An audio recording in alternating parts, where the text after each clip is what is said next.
ನಾವೇನ್ ಮಾಡಿದೀವಿ ಅಂದ್ರೆ ಬರೀ ಹೊಟ್ಟೆ ಮತ್ತೆ ಟಾಯ್ಲೆಟ್ ಬಾತ್ರೂಮ್ ಇಷ್ಟನ್ನು ಇಟ್ಬಿಟ್ಟಿದೀವಿ.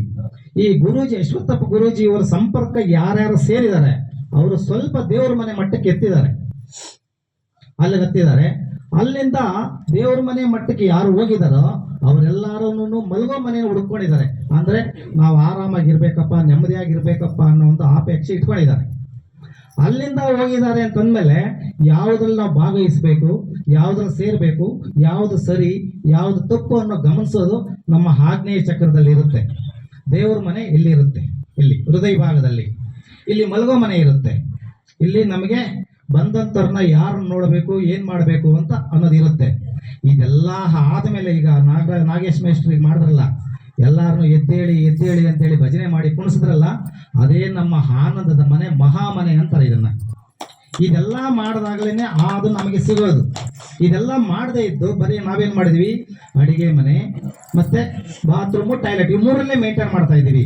ಈ ಗುರುಗಳ ಸಂಪರ್ಕ ಸೇರಿದಾಗ ಮಾತ್ರ ದೇವರ ಮನೆ, ಮಲಗೋ ಮನೆ ಮತ್ತೆ ವಿಜಿಟ್ ಹಾಲು, ಸ್ಟಡಿ ಮನೆ ಇವೆಲ್ಲ ಸಿಗ್ತವೆ.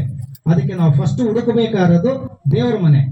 3 ಮನೆಗಳು ತಂದೆ ತಾಯಿ ಕೊಟ್ರೆ ಅದರ ಮೇಲಿನ ಮನೆಗಳೆಲ್ಲ ಗುರುಗಳಿಂದ ನಾವು ತಗೊಬೇಕಾಗುತ್ತೆ. ಹಾಗಂತ ಅಶ್ವತ್ಥಪ್ಪ ಗುರೂಜಿಯವರು ಏನ್ ಮಾಡಿದ್ದಾರೆ ಅಂತಂದ್ರೆ, ದೊಡ್ಡದ ಒಂದು ಆಲದ ಮರನ ಮಾಡಿದ್ದಾರೆ.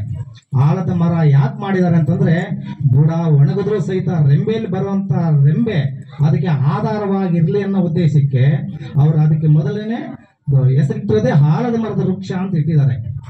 ಈಗ ಅವ್ರೇನ್ ಮಾಡಿದ್ರು, ಇದ್ದಾಗ ಯಾರು ಸತ್ಸಂಗಕ್ಕೆ ಕರೆದ್ರೆ ಅವ್ರಿಗೆ ಮಾತ್ರ ಹೋಗ್ತಾ ಇದ್ರು.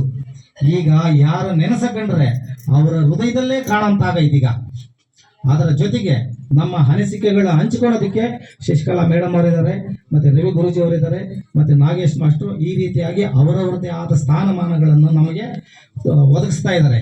ಇದೆಲ್ಲವೂ ಸಹಿತ ಎಲ್ಲರೂ ಏನು ಒಂದು ಆಪೇಕ್ಷೆ ಇಲ್ದೇನೆ ನಿಸ್ವಾರ್ಥ ಸೇವೆಯಿಂದ ಮಾಡುವಂತ ಒಂದು ಬುದ್ಧಿ ಕಲಿಸಿದಾರಲ್ಲ, ಅವರಿಗೆ ನಾವು ಯಾವತ್ತಿಗೂ ಚಿರುಣಿಯಾಗಿ ಇರಬೇಕು ಅಂತೇಳಿ. ಸಮಯ ಮೀರೈತೆ, ಈ ಊಟಕ್ಕೆ ಟೈಮ್ ಆಗೈತೆ, ಈ ಮುಗಿಸೋಣ, ಇನ್ನೊಂದು ದಿವಸ ಮಾತಾಡೋಣ.